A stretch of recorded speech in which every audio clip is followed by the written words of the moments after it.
to show you how I went from a fully functioning human being to barely existing. You can't find the energy to care because you are literally just trying to survive the day.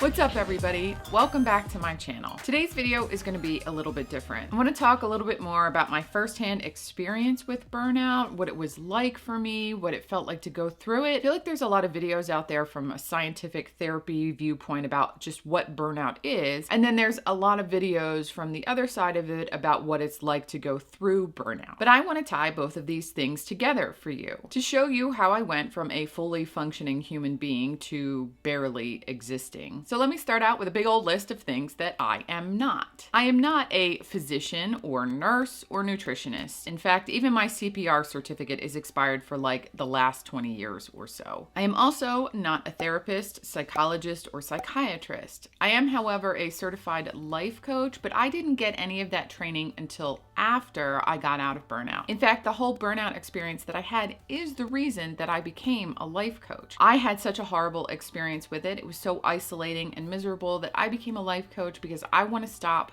other people from having to go through this and help people that are already there get out. What I am sure is that you should check with your medical staff before you make any huge changes to your food or your drinks or your vitamins or any of that kind of stuff. Okay, I think that's it for the disclaimers.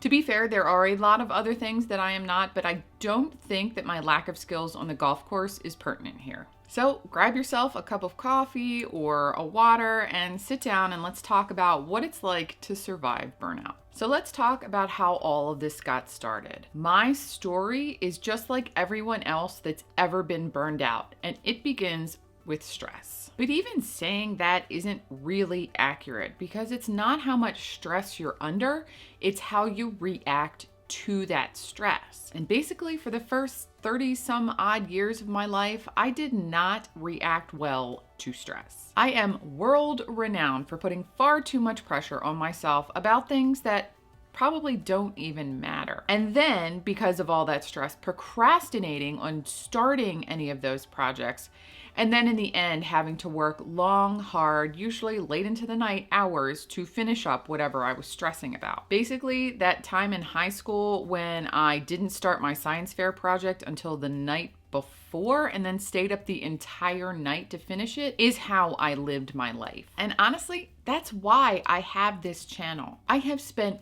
years trying to figure out how to be more productive but still maintain my sanity, which is why this channel is productivity and well-being. Because if you have one without the other, then you end up like I did. And judging by the scores of articles that are written about burnout, it's not just me. Like this one outlining the many YouTubers who went into full-on creator burnout just trying to keep their channels going. The funny thing is, I don't know that I actually would have gotten into burnout if it had just been me putting the stress on myself. I had lived that life for so long before that I don't think that's what pushed me over the edge, but I do think it's what set me up for failure. I feel like if I had handled some of those things differently, that I wouldn't have gotten burned out.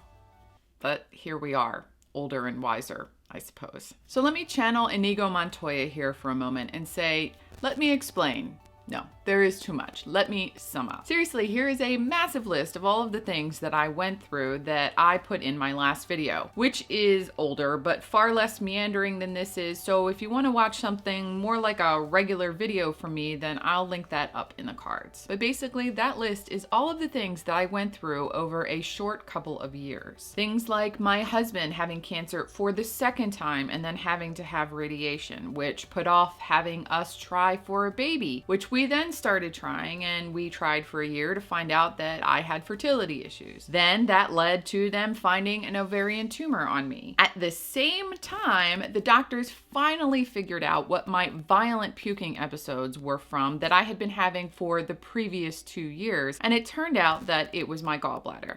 So I went on to have both the surgery for the tumor and my gallbladder out at the same time. 3 months after that, I got pregnant. which brought us to the realization that our house was too small for 4 people and that we ought to move. So here we are, selling and packing the house while I'm pregnant. And then when I'm 7 months pregnant, I fall and break my ankle. And I think I forgot to mention that through all of this, I had a very time and energy intensive Etsy shop that I was running. So then my daughter came several weeks early, which meant that all of the time that I was going to use for packing and getting ready for the move got eaten up with having a baby recovery. And this darling child of mine would not sleep. In fact, she didn't even sleep alone until she was 4.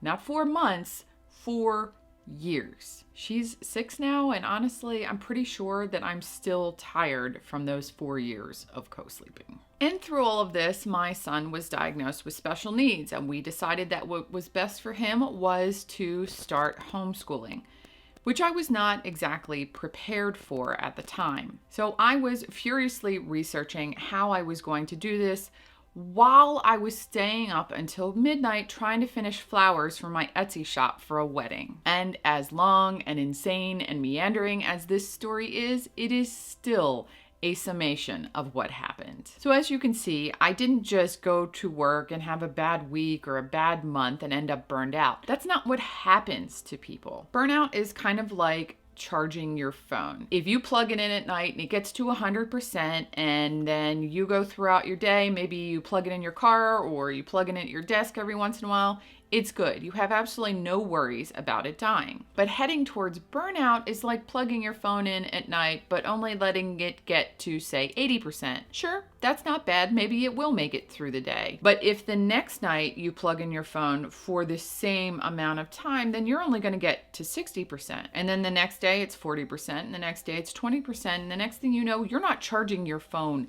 at all. Now, a lot of people live their lives like this all of the time, but maybe not so quite on the edge. They might be really busy and not getting a full charge during the week, but on the weekends, they make sure that they're filling their battery all the way back up. These people might also be a little bit better at handling their stress, and so it's not taking as much out of their battery as it might be for someone else. You can go for years like this, as I did, and be pretty much okay. But then if life starts to get rough and you don't compensate, you're eventually going to pay for it. I honestly can't say when things were at their worst or even exactly when I went into burnout, but I had just had a baby. I had just recovered from a broken ankle and we had just moved into a new house. So what I do remember, I remember the physical stuff first. There are several ways that you can get burned out. One of those is physically. Maybe you're a runner and you upped your mileage too quickly and you didn't leave enough rest days and you weren't doing enough recovery. Usually what happens is you get injured. And honestly, even though it's really freaking hard to go through an injury when you're an athlete, it's actually the easy way. This is an immediate heads up that you are overdoing it. And now you have to rest. As hard as this is, it is a way better alternative than going through something systemic like adrenal fatigue. The next option is mental burnout. And this is generally what people think of when they think of burnout. It's like the corporate executive that suddenly quits out of nowhere and goes off and buys a farm that has absolutely no technology on it. And then you can have emotional burnout. Think caregiver burnout. You are helping someone else who's going through a lot, and so suddenly now you're going through a lot. But here's the kicker with this.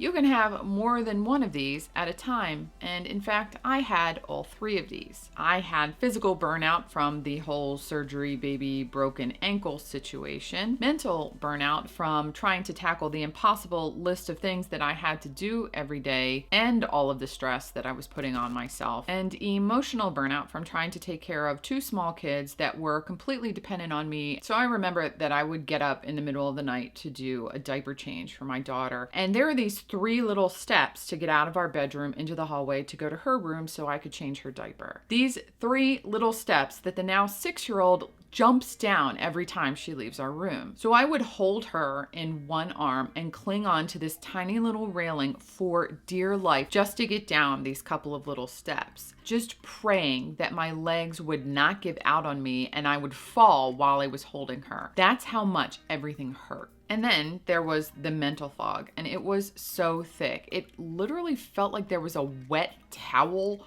on my brain. I remember one time I was doing dishes and I stood up to take a break because everything hurt and bending over to do dishes was awful. And I started spacing out. I vaguely remember that my husband might have been talking to me, but I have absolutely no idea what he was saying. I was in this bubble where everything around me was kind of just like a low hum of background noise and nothing really made any sense. I could hear somebody talk and try desperately to listen to them, but not be able to muster enough energy to even understand what was going on. I felt separate from myself, like I was just going through motions. And in that moment of taking a break from doing the dishes, it finally dawned on me that there was something very, very wrong. This is the part of burnout that they used to call depersonalization. There are a lot of ways that it can play out. It can be a lack of interest in things that you used to care about, or it could be acting out of character, like making rude comments to customers when that's not the person that you are. It can also cause you to have your life, but feel like you're not living your life. And this is where I was. So when I talk about burnout, I like to boil down the 3 symptoms into tired, mad, useless. Depersonalization falls into the mad part of the symptoms, which the scientific community more specifically calls cynicism. So if you're not the person that normally screams at your client and you do, and you realize stress made you do it, then that might be burnout. Or if you can't stop screaming at your kids or your partner, even though what they did really wasn't that big a deal. Or if you feel completely detached, as I did. I have to say here, though, that depersonalization is not only found in burnout. It's the trifecta of symptoms of tired, mad, and useless that make up burnout. And obviously, this is if all of these symptoms are new or out of character for your normal personality. So the next symptom is the useless part, which the research calls inefficacy. For example, it would take me like 100 years to do the damn dishes because of those space out moments. Now, I already have ADHD, so these are sort of to be expected, but the sheer volume and length of the space out moments was incredible. I remember this one time, it took me 5 days to do 1 load of laundry because I kept forgetting to do a step. First, I put it in the laundry room and I forgot to put it in the washing machine and wash it. And then I put it in the washing machine and I washed it and I forgot about it and I had to wash it again and again. And then when I finally did dry it, I ended up using all of the clothes straight out of the dryer because I didn't have the strength to pull it out, fold it, and put it away. Everything was like this. I would be working on my flowers, which to be fair did have a lot of steps, but by this point I knew exactly what I was supposed to do. But then I would get to a step where I needed to make a decision, like which paint to use or what color beads am I gonna put on these? And I would just shut down. I knew that I needed to make a decision and that it really wasn't that big a deal, but I would just sit there and stare. Anytime I had to make any kind of creative decision, I just shut down. And it's because that's what burnout is. It's the computer shutting down all of the extra processes because you're in survival mode. You have already hit the last straw. It's the lack of accomplishment and motivation. You not only can't muster up any motivation to get anything done, but you also don't care. You can't find the energy to care because you are literally just trying to survive the day. So if, for example, you happen to be a professional caregiver and you used to really care about your patients, and now you find that you just can't anymore, that's the inefficacy. If you would normally go that extra mile for the client and now you just don't, or if it would take you an hour normally to finish this report and now it takes you 4, those are the signs. And the last symptom is tired. This is the one that everybody thinks is just so easy to cure. Go home and rest. Like a nap is somehow going to solve the bone-crushing exhaustion that you are feeling. To give you an idea of how ridiculous this concept is that I could just take a 2-hour nap or take the afternoon off and be all better, consider this. I was drinking 16 ounces of espresso just to get started every single morning. I just Googled this and it is a terrifying 1,024 milligrams of caffeine. And often I would have another 16 ounces of espresso in the afternoon so that I had the strength to ferry my kids around to all of their activities. No one who needs 2,000 milligrams of caffeine just to survive the day can just walk it off. A day off or even a week of vacation is not going to fix it. Part of this happens because often we can't turn our brains off. At night, we're wired and we can't stop thinking about maybe something we have to do tomorrow or something that happened today or something that may never even happen, but we can't stop thinking about it. Not only do these things then keep us awake at night, they also contribute to the amount of stress that our brain has to process for the day. Just like my poor kidneys had to process 2,000 milligrams of caffeine every day, our brains need to process the stress that comes in every day. And if you already can't handle what you've already been given, you're certainly not going to do any better by adding more to the pile. It's like asking somebody to dig a hole the size of the Grand Canyon and then giving them a spoon to work with. It's just not happening. So if you feel like not only does the stress never stop from the outside, but that you're also contributing to your own stress because you're never really calming down, then that might be burnout, or you're probably headed that way. So those are the 3 aspects of burnout and what it was like for me to go through them. I hope that helped you further understand what burnout's like and to take a look at yourself and see if you might be suffering. If you guys like this video and you're interested in more videos about what it's like to go through burnout or some specific videos about what I did to heal my burnout, then let me know down in the comments. If you like this video, then you'll probably be interested in my playlist that is specifically all about stress and the video that I did about why you're tired all of the time, and I'll have both of those videos linked on the end screen. Before you go, please hit the like button. It really helps me get this video in front of more people that need it. And don't forget to subscribe and hit the bell for notifications so you never miss a video. Thank you so very much for watching, and I'll see you next time.